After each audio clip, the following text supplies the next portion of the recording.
One day out, or Well, was it excused? I could. Was it an excused absence? It's a question for you.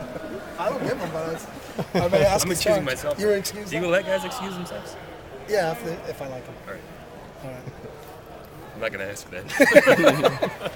We're good. Same feelings as the other day. Anything different today? I thought we Day two? played a little bit faster today. If you look at the number of reps we're getting, and I think they're starting to get a little bit more comfortable with what we want. It's hard when you first get out on day one and they haven't practiced with the coaches around for since January. So they were better tempo today. We'll go in and look at the execution and all that. And it's really, really hard to practice in shorts, and it's especially on the defense. Because they're running up and they're supposed to make tackles, but they can't tackle, and they got to let the back go. But to get these 2 days out of the way, I'm happy kind of where we are. And then Saturday will be a big test because we put the pads back on. Shells then Saturday. No, we can be in full pads on Saturday, so we can be in full on Saturday. Thomas look sharp.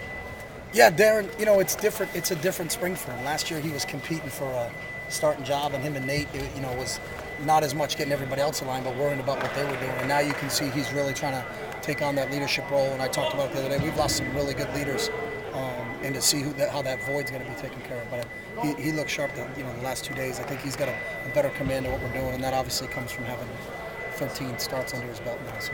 How do you go about cultivating leaders? Do you just kind of wait for them to emerge? Do you have No, training? we've spent a lot of time on that in the off season. We're allowed to talk about that stuff. So we have 16 team squad leaders at each position, and I meet with them a couple times and kind of talk about where they are. The one thing I think about having so many is, we have some guys like a David Paulson who's maybe not vocal, but he's just such a great example, is that you can use him for certain characteristics. Some other guys are more vocal. I think the collective group of them will lead us, and that's the formula that worked for us last year. But, we're just young, and that's the interesting part to see how those guys emerge. So. Did you do much special teams the other day?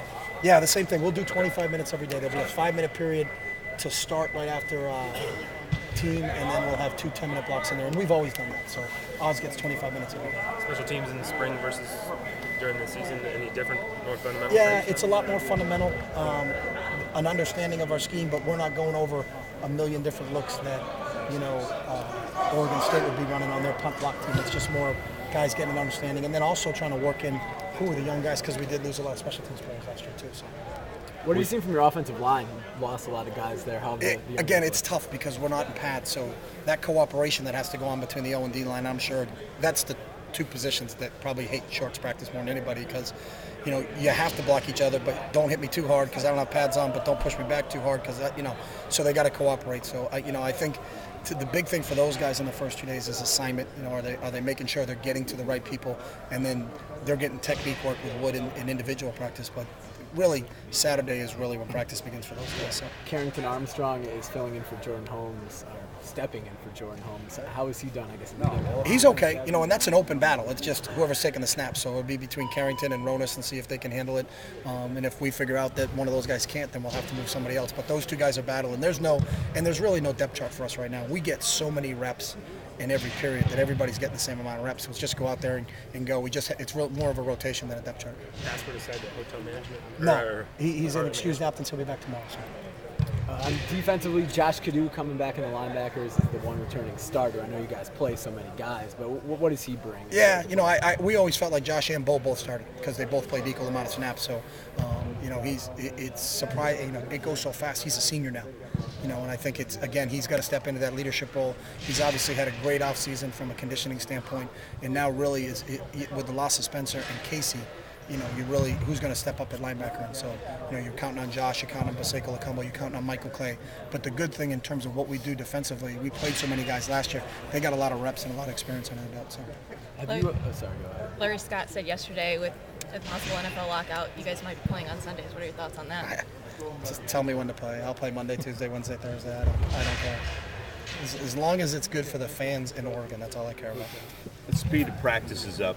You're surprising the freshmen are able to keep up as quickly? Yeah, well, we just, our theory's always been with them is just kind of throw them in the deep end and see if they can swim. And I've been impressed with, watching Tyson and Cole and then Jared Ebert. They're not, sometimes if one guy can't get lined up, they don't know what they're doing. It really sticks out. But those guys, for the first 2 days, have kept up pretty good. So,